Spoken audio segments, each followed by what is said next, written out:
Kalau dapat nubuatan itu jangan remehkan, pegang yang baik setelah Anda menguncinya. Pegang yang baik itu artinya pasti ada PR dari Tuhan. Orang dapat nubuatan itu pasti dikasih PR sama Tuhan. Karena tujuan nubuatan bukan feel good, to feel good atau untuk merasa mantap, merasa lebih gimana atau lebih rohani. Wah, demikian firman Tuhan lalu meremehkan orang lain. Nabi yang bernubuat, setelah bernubuat tanggalkan jubah nubuatanmu, kembali jadi saudara seiman. Gak boleh sok-sok gaya-gaya.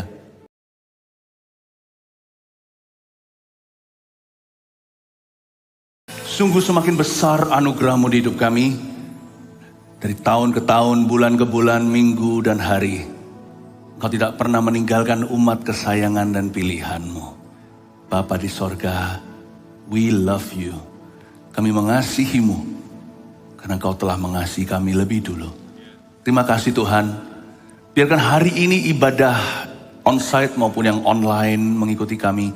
Disertai dengan urapan Allah. Tuhan berbicara, Tuhan membangun iman jemaat. Dan memberikan terobosan-terobosan yang baru dalam kehidupan mereka. Sembunyikan hamba-hambamu selalu di balik salib-Mu. Dalam nama Yesus, haleluya. Amin. Selamat pagi, berikan tepuk tangan untuk Tuhan Yesus. Praise the Lord. Silakan duduk.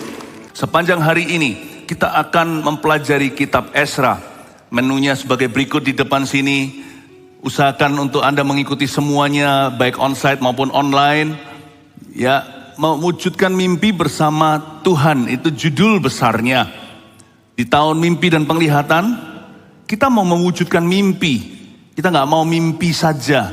Kita mau melihat penggenapan visi Tuhan atas kehidupan kita. Seri pengajaran kitab Ezra kita akan dalami sepanjang hari, tiap ibadah beda-beda. Ezra pasal ke-1, mari kita buka bersama-sama ya. Dan mari mengambil catatan juga, karena pengajaran-pengajaran seperti ini adalah sebuah Bible study. Kita ketika mempelajari Alkitab, kita akan belajar banyak, dapat banyak, dan kita akan mendapatkan tuntunan ilahi. Ezra pasal yang pertama bunyinya, Kores mengizinkan orang-orang buangan pulang ke negerinya. Saya bacakan dulu ya. Pada tahun pertama zaman Kores, Raja negeri Persia, Tuhan menggerakkan hati Kores, Raja Persia itu untuk mengenapkan firman yang diucapkan oleh Yeremia. Sehingga disiarkan di seluruh kerajaan Kores secara lisan dan secara tulisan pengumuman ini. Beginilah perintah Kores, Raja Persia. Segala kerajaan di bumi telah dikaruniakan kepadaku oleh Tuhan Allah semesta langit. Ia menugaskan aku untuk mendirikan rumah baginya di Yerusalem yang terletak di Yehuda. Sebentar berhenti di sana. Ini orang-orang Israel terdampar di negeri orang 70 tahun sudah. Mereka diangkut sama negara Babilonia, Babel. Babel itu lebih dikenal sama orang ya, Babilonia atau Babel itu zaman modern ini di daerah Irak. Dahulu pernah menjadi superpower, pernah menjadi negara adikuasa seperti Amerika, seperti China hari ini. Dahulu kala pemerintahan negeri dunia itu berpusat di situ, bukan New York City, bukan Washington DC. Ya. Kota-kota seperti Niniwe, Persia, Babilonia, ini adalah kota-kota kenamaan. Dan tentara perangnya luar biasa sehingga kiri kanan dikalahkan termasuk bangsa pilihan karena mereka berdosa kepada Tuhan. Nah, ketika mereka sudah 70 tahun terdampar di situ, kita semua tahu ceritanya tentang Daniel, Sadrak, Mesak, Abednego itu orang Yahudi yang dipindah negeri. Mereka di negara orang menjadi sida-sida. Ya, kalau bahasa Chinese-nya menjadi Taician. Orang-orang yang tidak bisa menikah lagi karena mereka dikebiri. Ini orang-orang yang luar biasa, tapi mereka berada di perantauan. Lalu Tuhan menubuatkan lewat Yeremia bahwa mereka hanya akan di situ selama 70 tahun, jangan membangkang, itu hukuman Allah. Nah 70 tahun sudah jatuh tempo, deposito kasih karunia sudah bisa dicairkan.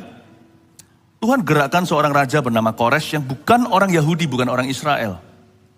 Digerakkan untuk keluarkan surat izin agar bangsa pilihan pulang ke rumah, siapapun juga yang mau pulang ke negeri boleh membawa emas, perak, dan permata untuk membangun Yerusalem. Raja ini raja kafir, tapi bisa dikasih Tuhan amanat untuk bangun gereja. Coba bayangkan, gereja di Perjanjian Lama, untuk bangun bait suci. Nah, Ezra itu siapa? Ezra adalah seorang imam ahli teologi ya. Tidak semua ahli Taurat itu jahat. Esra seorang ahli Taurat. Dia seorang yang dilengkapi dengan teologi. Dia seorang pendeta lah, seorang hamba Tuhan. Dialah penulis 1 dan 2 Tawarik. Dia juga penulis kitab Esra dan Nehemia. Esra juga adalah penulisnya Mazmur 119. Kalau Anda baca itu bukan Daud. Daud kebanyakan memang yang mengisi Mazmur. Tapi Esra menulis 119 kitab Mazmur itu yang isinya sangat tertata untuk cinta firman Allah. Ini Esra. Nah, Esra ini membawa sekelompok orang-orang Yahudi karena ada berapa kloter yang datang. Nah, kloter awal-awal juga Esra yang pulang. Perjalanan mereka itu 4 bulan loh, gak main-main. 1.500 kilometer yang mereka tempuh dari Babel kembali ke Yerusalem. 1,500 kilometers, hampir 1.000 miles, 1.000 mil. Jadi mereka itu berjalan kaki, paling enggak berkuda lah, pakai kendaraan transportasi hewan. Jadi Esra ini bayar harganya untuk pulang. Berapa kloter orang kembali. Nah, nanti di ibadah berikutnya saya akan jelaskan orang-orang yang kembali siapa aja. Nanti ada juga namanya yang bagus, nama yang jelek, namanya yang lucu. Ternyata kalau saya selidiki tipe-tipe orang yang pulang, Tuhan tuh pakai semua orang ya, asal dia itu mau. Betul-betul Allah kita itu mencari orang yang willing. Orang yang available, bukan orang yang mampu. Bukan orang yang hanya ngaku-ngaku atau janji palsu. Orang-orang yang melangkah itu yang diurapi oleh Allah.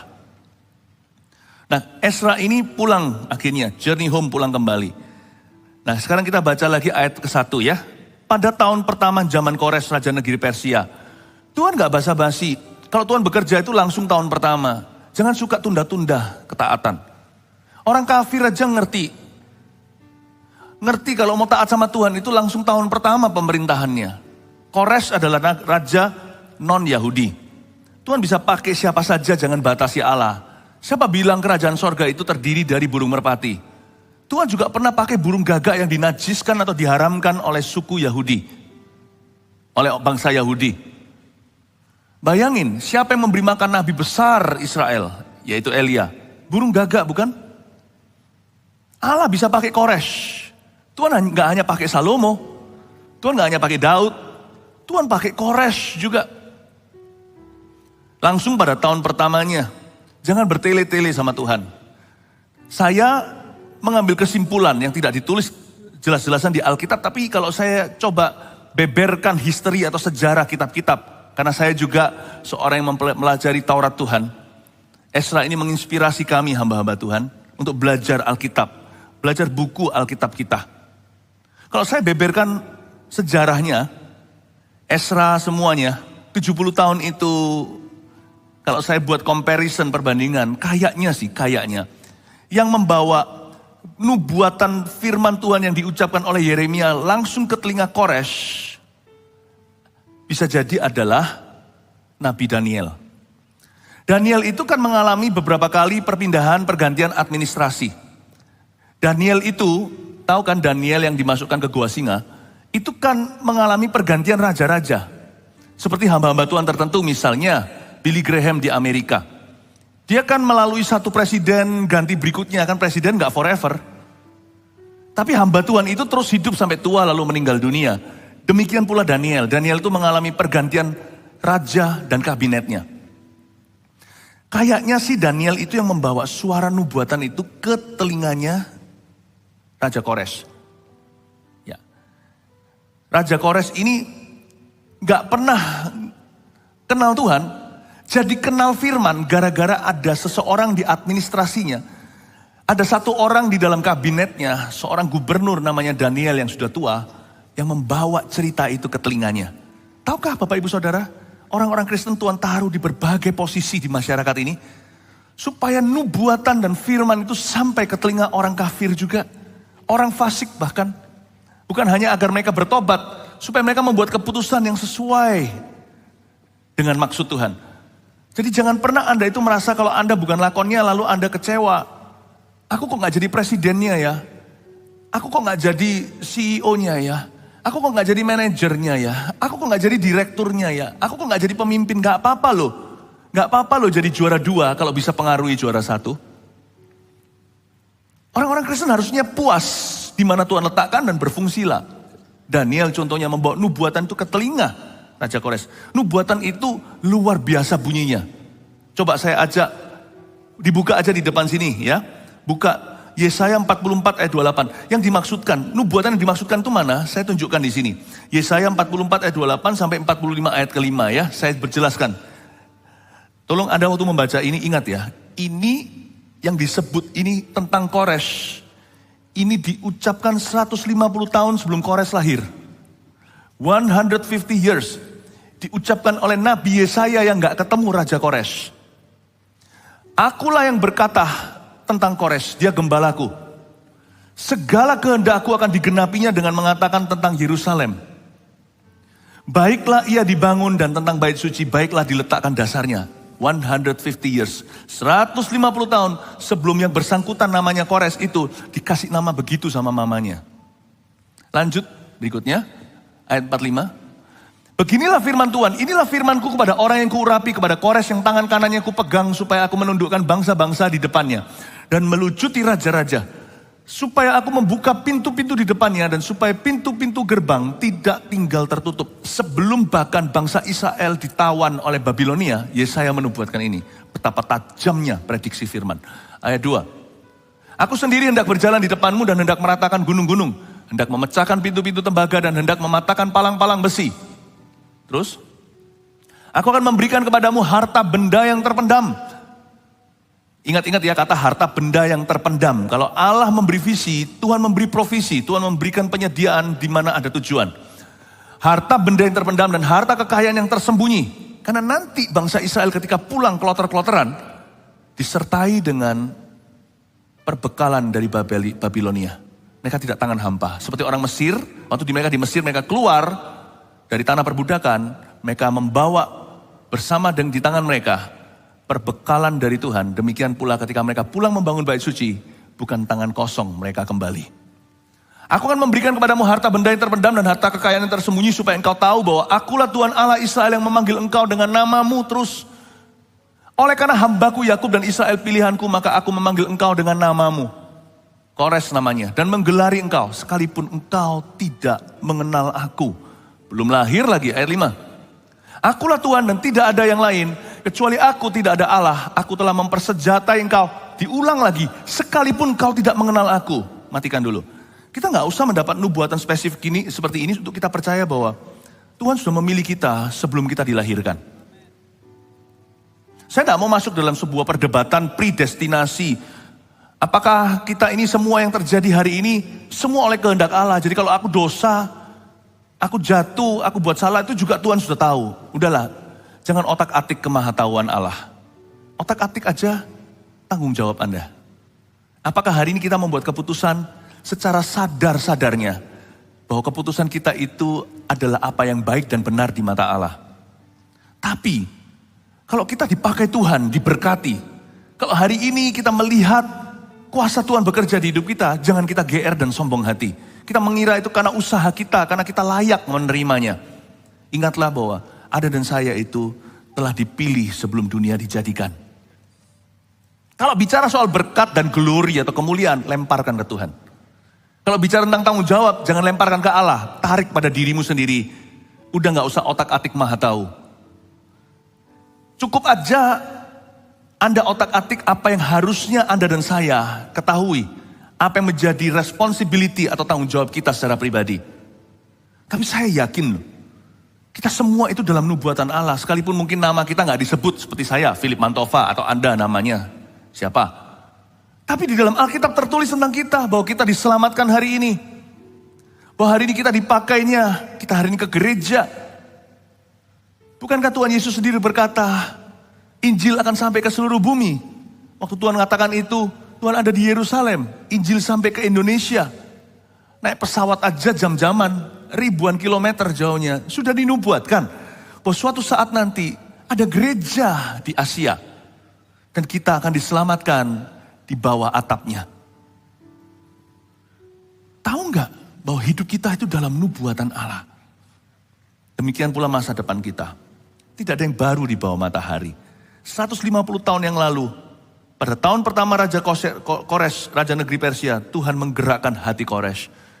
Dia terharu karena dia mendapatkan nubuatan bahkan sebelum dia dilahirkan, jauh sebelum dia dilahirkan. Yesaya ini masih hidup di dunianya raja-raja Israel ketika mereka masih berjaya. Yesaya itu dalam cerita Hizkia kalau Anda lihat yang ditambah 15 tahun itu usia oleh Tuhan. Bahkan belum ada yang namanya Babilonia, belum menjadi adik kuasa. Babel menjadi utusan yang ditunjukin kejayaan Israel, mereka terkagum-kagum. Yesaya tinggal di zaman ketika belum ada hint, belum ada bocoran bahwa nanti akan begini kejadiannya dalam sejarah dunia. Tahukah, nubuatan yang murni itu tidak perlu ada bocoran apa-apa.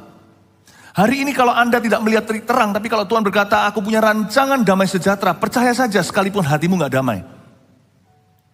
Sekalipun masa depanmu seperti suram, bukan suram, sudah hitam pekat.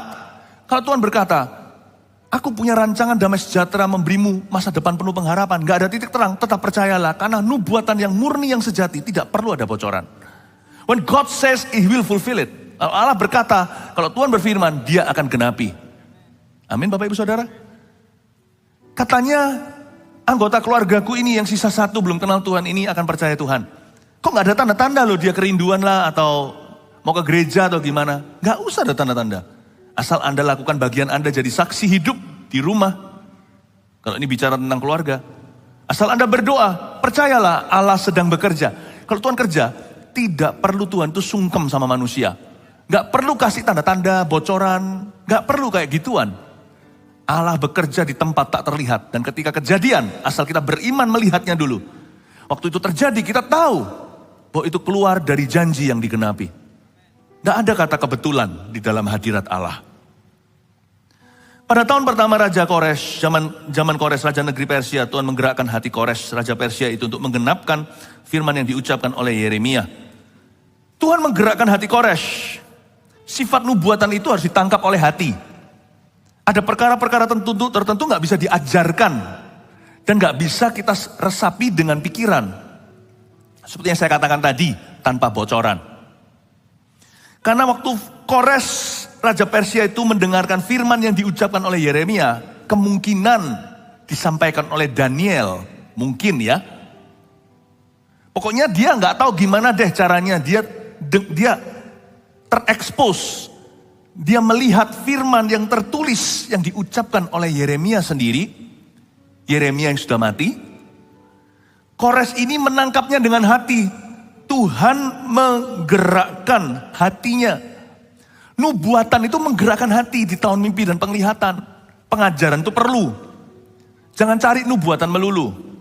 Makanya sekarang ini saya kasih pengajaran. Pengajaran itu kayu bakarnya. Nanti Tuhan Allah Roh Kudus yang akan memilih bagian mana dari kayu bakar yang disediakan itu akan dibakar hari ini. Rema itu keluar dari logos. Firman yang diucapkan oleh Roh Kudus itu harus keluar dari firman yang kita baca. Firman yang tertulis, firman yang kita renungkan. Makanya itu saya rajin sebagai hamba Tuhan, gembala sidang, untuk mengajarkan firman kepada Anda. Karena saya tahu ketika firman kaya di hidupmu, kaya pula nanti rema-remanya. Dan kalau remanya itu kaya, di situ muncul mimpi, penglihatan, dan nubuatan. Di situ muncul terobosan, penggenapan. Jangan pergi keliling di dunia gereja cari-cari nubuatan. Cari-cari nabi itu percuma. Nabi itu dimunculkan oleh Tuhan, tidak Anda cari. Ya, jangan cari-cari nubuatan. Tapi ketika nubuatan diberi jangan remehkan. Jangan remehkan nubuatan. Ujilah segala sesuatu, peganglah yang baik. Nubuatan itu harus ditangkap sama hati seperti Kores begini. Tuhan menggerakkan hatinya. Raja Kores ini, Raja Persia ini, Tuhan gerakkan hatinya untuk apa? Untuk menggenapkan firman yang diucapkan oleh Yeremia. Nubuatan itu tujuannya adalah untuk menggenapi firman yang diucapkan. Baik secara lisan di ayat 1b, maupun secara tulisan pengumuman ini. Nubuatan tujuannya bukan untuk kita merasa lebih mantap sama Alkitab. Bukan. Alkitab gak perlu dimantep-mantepin, udah mantep. Tapi penglihatan, mimpi penglihatan dan nubuatan tujuannya adalah untuk menggenapi. Ketika penggenapan terjadi, kita tahu itu bukan kebetulan. Tuhan sudah mengatakan. Tujuannya adalah untuk menggenapi logos dan rema, firman tertulis secara lisan maupun secara tulisan. Nubuatan itu apa sih? Apakah nubuatan selalu prediksi? Anda tulis. Nubuatan itu ada dua jenis. Satu dalam bahasa Inggrisnya foretelling. Foretelling. Foretelling. Foretelling itu prediksi. Yang ini orang-orang paling suka. Bahkan kalau Tuhan tidak memberi dirinya nubuatan, dia cari orang pintar. Cari ramalan. Salah, sumbernya setan. Kalau nubuatan dari firman, dari Roh Kudus, sumbernya Tuhan. Foretelling itu prediksi, seperti Kores tadi 150 tahun sebelum dilahirkan.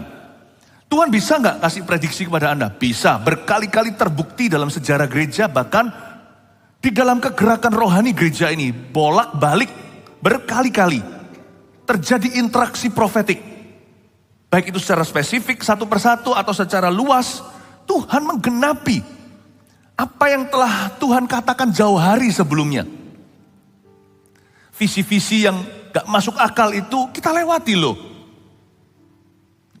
Saya gak bisa cerita satu persatu, terlalu banyak.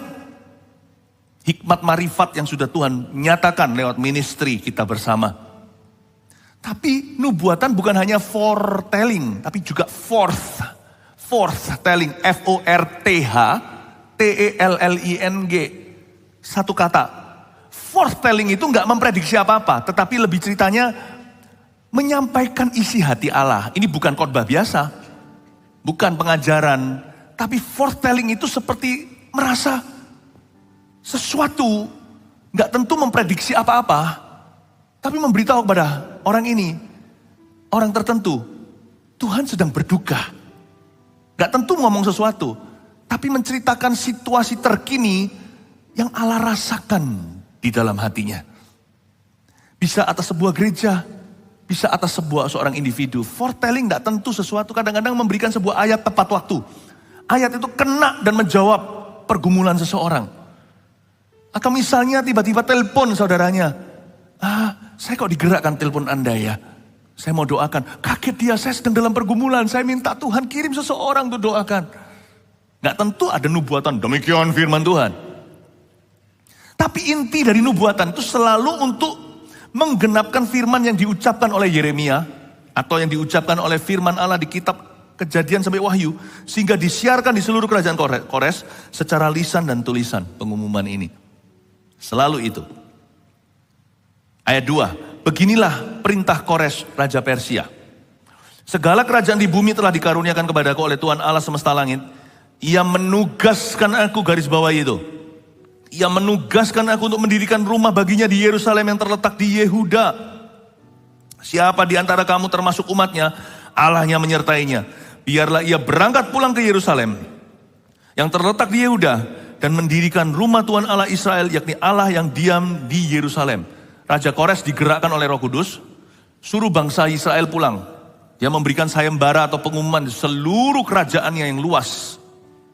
Dia berkata, siapa orang-orang Yahudi yang ingin kembali, I support you. Bahkan nanti ada ceritanya didukung dari perbendaharaan raja loh. Kerajaan itu keluar uang untuk dukung mereka. Ini orang fasik, orang kafir. Siapa di antara kamu termasuk umatnya, Allah yang menyertainya, ayo go home, pulang.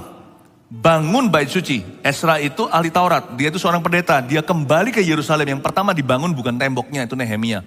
Yang dibangun oleh Ezra pertama-tama adalah sistem worshipnya. Betapa luar biasa ya. Yang harus Anda bangun tuh harusnya mesbah dulu, mesbah doamu, sebelum Anda membangun karir dan segala sesuatu. Dan setiap orang yang tertinggal dimanapun ia adalah sebagai pendatang, ayat 4, harus disokong oleh penduduk setempat dengan perak dan emas, harta benda dan ternak, di samping persembahan sukarela bagi rumah Allah yang ada di Yerusalem. Ezra itu pulang membawa satu amanah dari Tuhan dan dari Raja untuk membangun kembali bait suci yang sudah runtuh. Kalau Anda lihat lagi di ayat 2 dikatakan bahwa Raja Kores berkata begini, segala kerajaan di bumi sudah dikaruniakan oleh Tuhan kepadaku. Ia menugaskan aku untuk mendirikan rumah baginya. Seperti yang ada garis bawah tadi, ia menugaskan saya. Ujung-ujung nubuatan adalah tugas. Kesalahan banyak orang adalah cari nubuatan to feel good, untuk rasa mantap salah. Jangan cari nubuatan kalau Anda tidak siap untuk taat. Banyak nabi-nabi palsu kalau nggak hati-hati di zaman ini mengatasnamakan Tuhan. Bernubuat adalah untuk memanipulasi. No. Nubuatan itu ujungnya selalu pada langkah-langkah ketaatan pada firman Tuhan. Balik-baliknya ya kembali ke Alkitab. Jadi kalau saya menubuatkan sesuatu hikmat marifat, saya berdoa untuk Anda, saya dapat sesuatu ilham dari Tuhan. Percayalah, akhir dari tujuan daripada saya memberikan nubuatan itu, jikalau saya digerakkan oleh Tuhan dan Anda harus menguji segala sesuatu, jangan remehkan. Kalau dapat nubuatan itu jangan remehkan, pegang yang baik setelah Anda mengujinya. Pegang yang baik itu artinya pasti ada PR dari Tuhan. Orang dapat nubuatan itu pasti dikasih PR sama Tuhan. Karena tujuan nubuatan bukan feel good, to feel good atau untuk merasa mantap, merasa lebih gimana atau lebih rohani. Wah, demikian firman Tuhan lalu meremehkan orang lain. Nabi yang bernubuat, setelah bernubuat tanggalkan jubah nubuatanmu, kembali jadi saudara seiman. Gak boleh sok-sok gaya-gaya. Merasa lebih rohani dari, gak apa-apa. Merasa lebih rohani daripada yang lainnya. Gak boleh itu. Karena nubuatan itu dari Tuhan, bukan dari manusia. Kalau memang aslinya yang sejati itu nubuatan Allah. Yang dinubuatkan juga gak usah merasa, loh aku dinubuatkan, aku lebih rohani, aku lebih dicinta. Enggak, berarti PR-mu lebih besar. Orang sebelahnya gak dapat nubuatan, gak usah, loh aku kok gak dapat nubuatan. Tenang aja, giliranmu akan tiba. Nanti kalau datang jangan menyesal loh ya. Karena Tuhan pasti memberimu PR. PR itu pengorbanan, ketaatan, salib. Jangan remehkan nubuatan. Tapi juga jangan salah motivasinya. Haleluya. Anda belajar sesuatu? Pagi-pagi langsung saya kasih makanan yang keras. Makanan keras itu bukan dibentak-bentak atau marah-marah. Makanan keras itu berisi. Saya harap Anda mikir, saya harap waktu Anda tadi bangun tidur, udah betul-betul bangun dan sadar. Kalau enggak saya kasih Anda langsung, siapa bilang ibadah satu itu pemanasan? Dalam hadirat Allah tak ada pemanasan. Tak ada warm up. Kita masuk langsung kita belajar sesuatu. Saya harap jemaat semakin bertumbuh. Esra pasal 1, coba bayangkan sepanjang hari nanti Esra pasal 2, 3, 4, 5. Tuhan akan membawa kita pada kedalaman. Saya dorong Anda untuk mengikuti semuanya ya, supaya Anda bisa belajar banyak. Kita lanjutkan sekarang di ayat yang kelima. Maka berkemaslah kepala-kepala kaum keluarga orang Yehuda dan orang Benyamin serta para imam dan orang Lewi. Yakni setiap orang yang hatinya digerakkan Allah untuk berangkat pulang dan mendirikan rumah Tuhan yang ada di Yerusalem. Dan segala orang di sekeliling mereka membantu mereka dengan barang-barang perak, dengan emas, harta benda dan ternak, dan dengan pemberian yang indah-indah, selain dari segala sesuatu yang dipersembahkan dengan sukarela. Wah, mulai ini, action, mulai beraksi. Siapa dulu? Maka berkemaslah kepala-kepala kaum keluarga. Bapak ibu saudara, yang harus bergerak untuk menggenapi nubuatan itu harus pertama-tama kepala-kepala kaum keluarga. Memanggil ayah-ayah, suami-suami dulu yang sudah menikah. Dan cowok-cowok bujangan, pria-pria bujangan di gereja kita. Jadi laki-laki jangan sia-siakan. Kita tidak perlu pelayanan khusus pria. Kalau sampai kita perlu yang begitu terus, berarti gereja tidak berfungsi untuk mengajari laki-laki yang ada di dalamnya.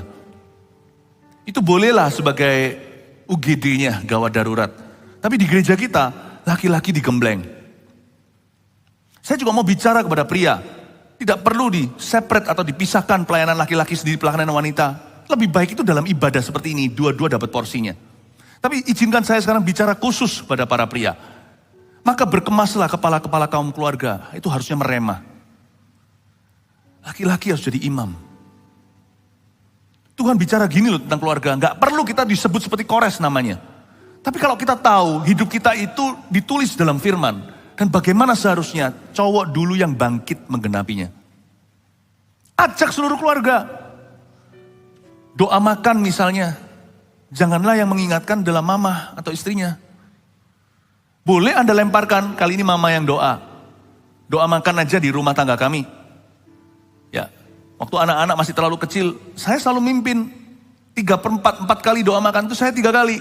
Sekali saya kasih istri saya delegasi. Karena saya harus berfungsi sebagai kepala bukan, tapi sekarang saya hanya 2/4. 2 kali saya doa, kalau 4 kali makan, Dalam 4 kali makan, 2 kali saya doa, saya kasih istri saya sekali, saya kasih anak saya giliran. Sekarang lebih enteng, 1/4 anak-anak saya satu-satu sudah menjadi ketua CG, apalah. Ya, sekarang saya 1 kali, istri saya 1 kali, anak saya bergiliran. Kadang-kadang saya pun gak dapat giliran. Tapi tetap saya yang delegasikan, saya menentukan siapa yang doa hari ini. Saya gak jadi jago kandang sebagai pendeta hanya bisa di atas panggung saja. Di rumah saya berfungsi dulu, makanya saya bisa berfungsi di sini. Kalau kita gak bisa berfungsi sebagai hamba Tuhan di rumah, jangan berfungsi di atas panggung. Di atas mimbar, jangan. Rumah sendiri gak bisa diatur, gimana atur rumah Allah. Tapi sebaliknya, gak harus jadi pendeta. Anda bisa duduk sekarang di sini, mendengarkan firman. Tapi kalau Anda adalah pria atau laki-laki, you know you're the leader in the house. Di rumah itu, at home, di rumah Anda lah imam. Berkemas untuk taat, kepala-kepala kaum keluarga orang Yehuda. Saya kasih contoh, doa makan, lebih dari itu sebenarnya dalam segala keputusan. Man up, God is with you. Allah beserta. Tapi Pastor Philip, saya merasa kurang cukup. Saya merasa kurang dewasa, saya merasa kurang rohani, pengetahuan Alkitab saya masih minim. Gak apa-apa, tetap ingat, Tuhan sudah mengurapimu. Tuhan yang mampukan sambil Anda pelan-pelan bertumbuh. Amin Bapak Ibu, amin Bapak-Bapak, bukan Bapak Ibu ini, Bapak-Bapak. Berkemaslah kepala-kepala kaum keluarga. Nah pertanyaan saya adalah, kepala-kepala kaum keluarga orang Yehuda dan orang Benyamin, serta para imam dan orang Lewi. Imam Lewi semuanya, setiap orang yang hatinya digerakkan Allah untuk berangkat pulang mendirikan rumah Tuhan yang ada di Yerusalem. Apakah orang-orang ini pasti kalau itu kehendak Allah? Sekarang sudah kejadian, kita hanya menoleh di history atau sejarah. Tapi waktu ini kejadian, apakah mereka pasti atau enggak?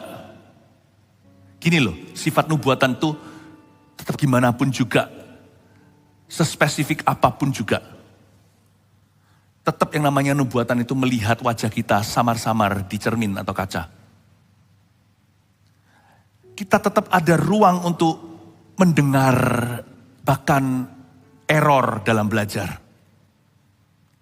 Asal errornya jangan begini, aku dapat nubuatan, istri orang itu harus jadi istriku. Itu sudah melanggar firman, nubuatan tidak melanggar firman. Nubuatan itu meneguhkan firman. Firman Tuhan berkata jangan berzina. Gak usah tanya lagi sama Roh Kudus apa yang Roh Kudus sudah catat. Kecuali apa yang tidak tercatat. Aku sekolah di mana ya, ngambil jurusan apa. Gak ada tertulis di Alkitab, jurusan ekonomi. Tapi kalau itu sudah tertulis jelas, jangan tanya lagi. Karena kita punya Roh Kudus di dalam kita. Setiap tulisan ini adalah diilhamkan Allah. Nah, yang kita pelajari sekarang adalah sekalipun kita itu masih punya ruang untuk error.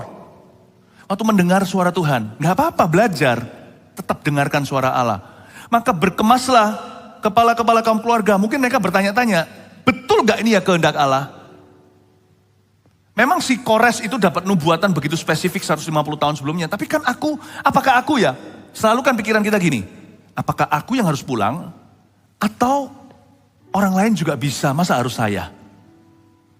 Setiap kaum keluarga ini pasti ada keraguannya.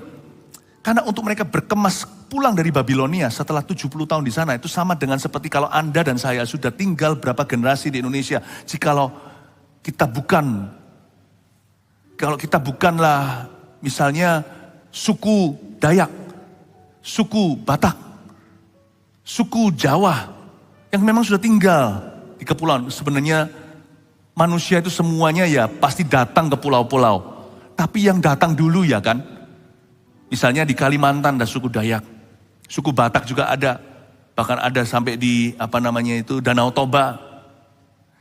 Nah, misalnya kalau kita sudah tinggal di sebuah pulau itu sudah ratusan tahun, bahkan jikalau sudah ribuan tahun, nggak usah jauh-jauh. Kalau ada suku Tionghoa, sudah berapa generasi di sini?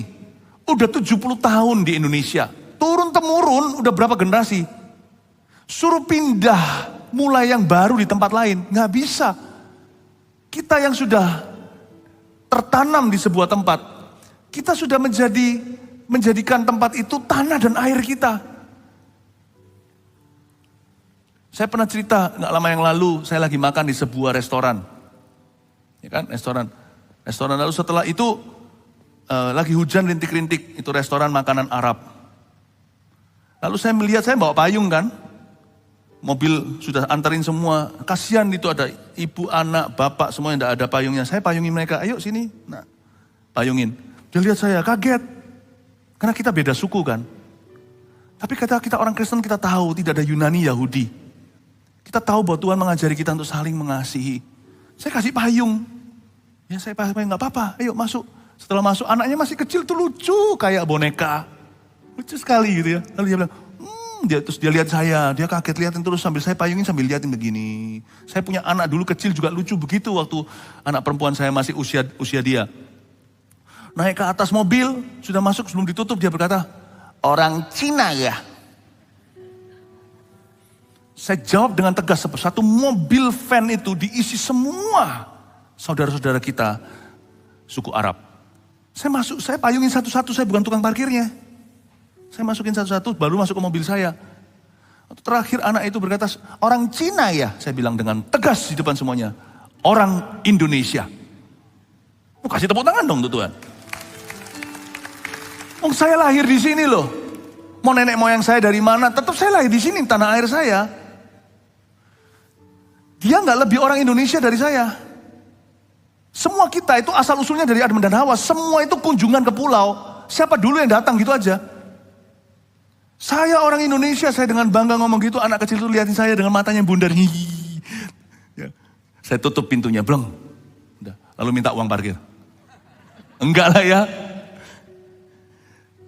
Kenapa saya merasa saya ini orang Indonesia? Enggak kalah sama siapapun orang Indonesia. Saya lahir di sini. Usia saya masih 48. Saya belum 70 tahun kayak orang-orang Yahudi di Babilonia. Orang Yahudi di Babilonia sudah menganggap Babel itu tanah airnya. Karena ini bayi-bayi. Zaman-zaman dulu waktu mereka ditawan ke situ, gimana ceritanya pindah. Itu ada history, ada sejarahnya. Pokoknya mereka nggak mau tahu. Orang-orang Yahudi sudah ada di sana bercokol di situ. Tahukah orang Yahudi di Amerika itu yang menciptakan Wall Street? Pusat keuangan dunia. Mereka memang encer-encer sininya. Pendatang tapi mereka itu luar biasa berhasilnya. Karena mereka ulet, karena mereka tuh rajin, karena mereka tekun, karena mereka turunkan tradisinya generasi ke generasi, nggak males papa-papanya. Dan untuk dia disuruh berkemas dan pindah, that's a lot of work. Nggak gampang loh ya. Misalnya Anda sudah lahir di Surabaya, sudah bercokol segala sesuatu sistemnya, udah rumah di sini, kerja di sini, anak-anak sekolah di sini, tiba-tiba tak suruh pindah Bandung mau nggak? Hanya karena ada nubuatan berkata, pergilah ke Bandung, Tuhan mau memakaimu di situ. Nggak gampang kan? Apalagi ini pindah luar negeri 1.500 km jauhnya. 4 bulan jalan kaki. Disuruh pergi ke sana mulai di tempat yang, siapa bilang metropolitan. Pergi ke tempat puing-puing reruntuhan. Di sana mereka udah tinggal di rumah mewah. Di Wall Street-nya Babilonia. Ini orang-orang Yahudi sukses-sukses. Zaman Babel memang mereka kejam. Tapi ini sudah zaman Persia. Ini sudah ganti negara yang menguasai adik kuasa. Mereka sangat-sangat open, ini sangat sekuler pemerintahannya.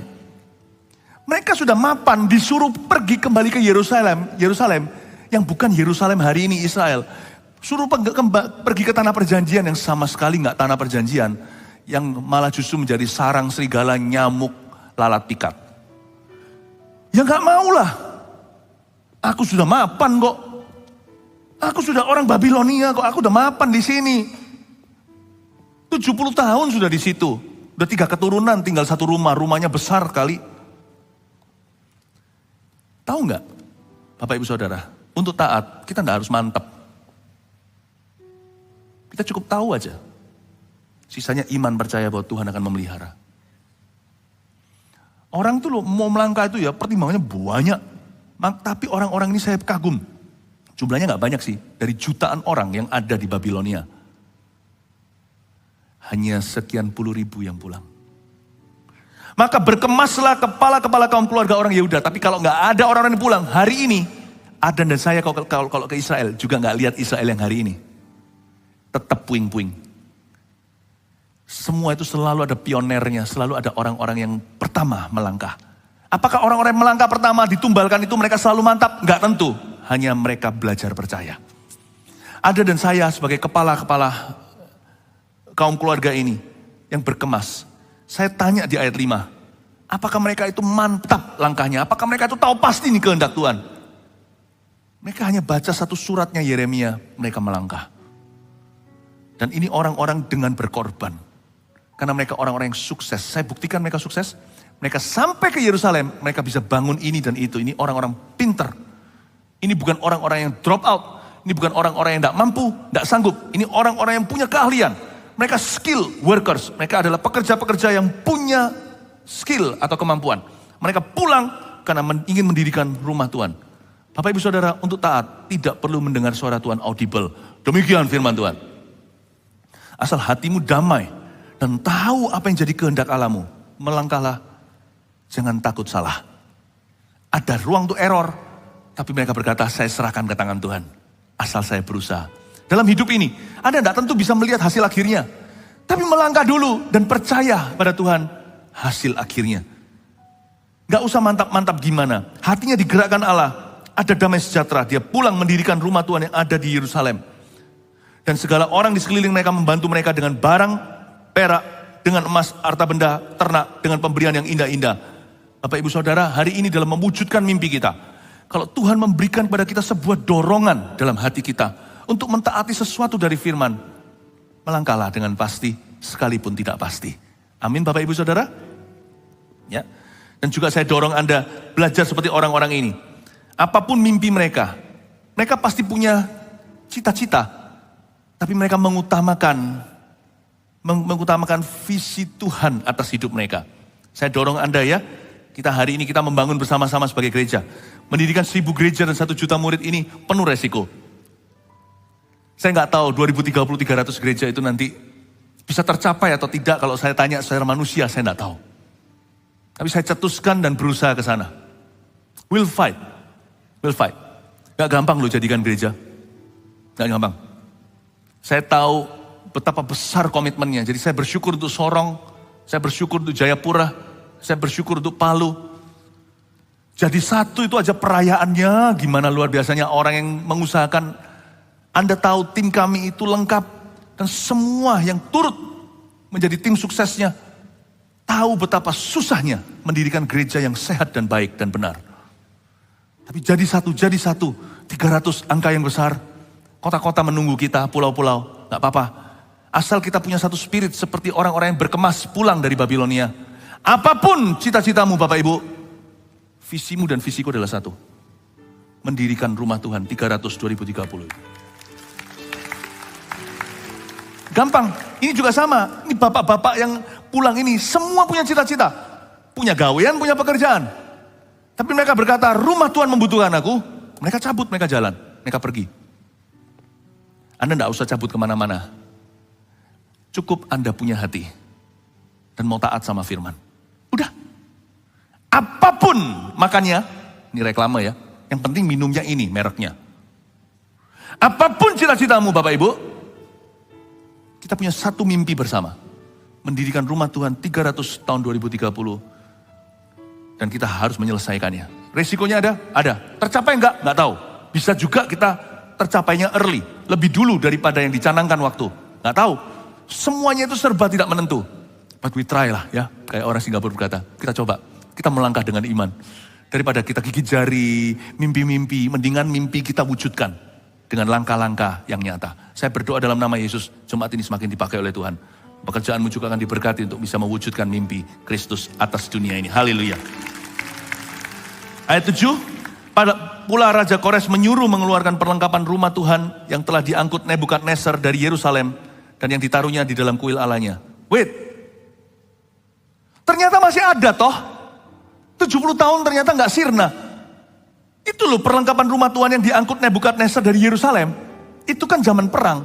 Itu kan penjarahan. Loh saya kira sudah hilang lenyap. Pernahkah Anda merasa berkatmu sudah lenyap? Pernah Anda merasa sesuatu itu sudah hilang dari hidupmu? Kayaknya dihantam musuh. Ditaruhnya di dalam kuilannya, ternyata masih ada, itulah harta terpendam.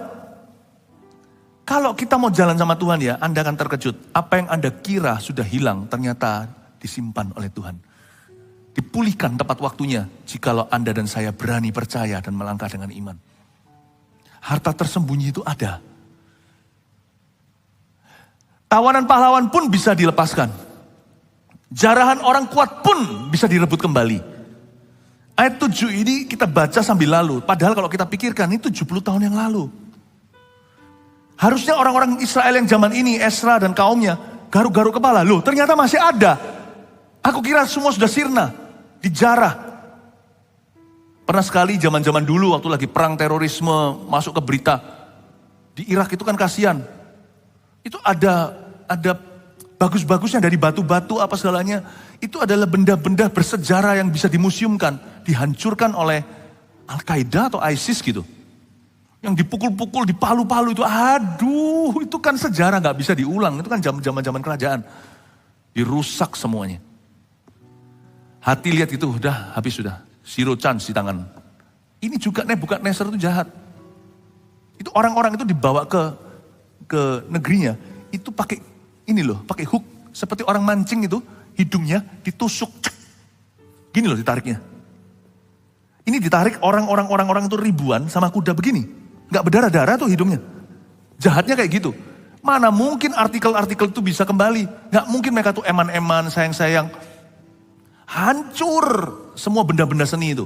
Ini benda-benda bait suci. Di tangannya Nebukadnezar. Ternyata Tuhan itu bisa memelihara sesuatu yang dicuri musuh. Di tangan musuh. Ajaibnya Tuhan kita.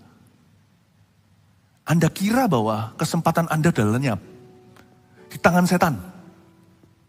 Anda kira berkat rezeki yang telah lenyap, yang telah dikorupsi, telah hilang, telah dicuri, telah dibawa lari di tangan musuh. Jangan khawatir, di tangan musuh Tuhan bisa memeliharanya. Akan dikembalikan padamu tepat waktunya. Dibutuhkan ketaatan pada firman. Dan kalau itu dinubuatkan, itu tetap ada. Berkat itu tidak pernah sirna. Ajaibnya Tuhan ya. Di tangan Nebukadnezar, benda-benda bait suci itu dipelihara. Beberapa artikelnya hilang. Meja roti, kandil itu, atau menorah, dan juga tabut perjanjian. Tapi sisanya semua ada, pinggan-pinggan emas, semuanya masih ada.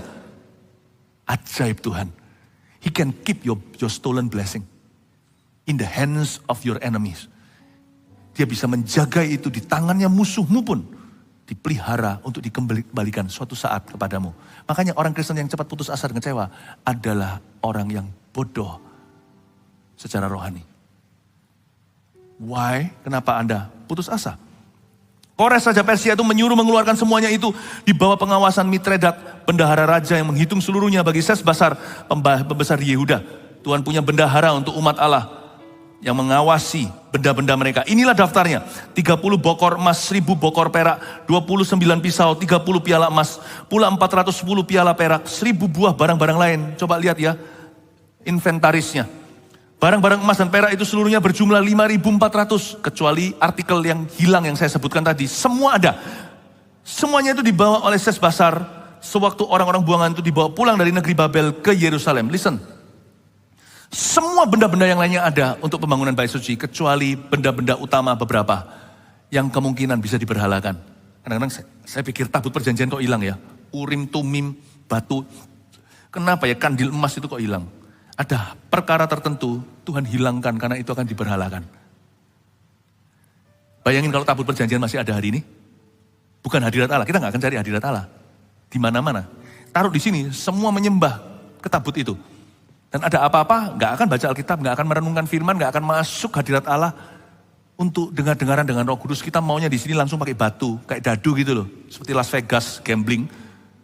Nomor 6, 7, iya atau tidak. Semua orang mau tanyanya pada Urim dan Tumim. 2 batu untuk menanyakan petunjuk Allah di perjanjian lama. Karena belum ada Roh Kudus dicurahkan ke semua manusia. Saya kira tabut itu lebih baik hilang. Bapak ibu saudara, berkat yang kau sangka hilang kalau memang itu hilang. Memang dihilangkan dengan tujuan supaya Anda jangan berhalakan berkat itu. Sadarkan Anda jangan ngeluh sama Tuhan. Kenapa ini kok gak kembali? Kenapa ini kok kau ambil daripada aku? Udahlah serahkan ke Tuhan. Tuhan yang tahu seluk beluknya. Kita seringkali dengar waktu kecil mama paling tahu ukuran ususmu berapa jari itu. Tuhan lebih tahu. Tuhan tahu spare part kita. Tuhan tahu saya itu mudah salah di mana. Demikian pula Anda. Kalau itu hilang, Tuhan hilangkan dengan tujuan. Supaya tidak Anda berhalakan. Kalau itu masih tersisa, memang itu berguna untuk rencana Allah berikutnya dalam hidupmu. Allah pasti akan kembalikan. Amin. Inilah daftarnya, bla bla bla dituliskan semuanya. Yang hilang maupun yang masih ada di sana. Dan dikatakan di sini, semua barang itu dibawa pulang dari negeri Babel ke Yerusalem. Kata-kata ini merema di saya. Dari Babel ke Yerusalem, dari Babel ke Yerusalem. Saya bernubuat di dalam nama Yesus. Ini juga nubuatan Allah. Sekalipun sifatnya umum atau tidak spesifik. Dari Babel ke Yerusalem akan terjadi tahun ini.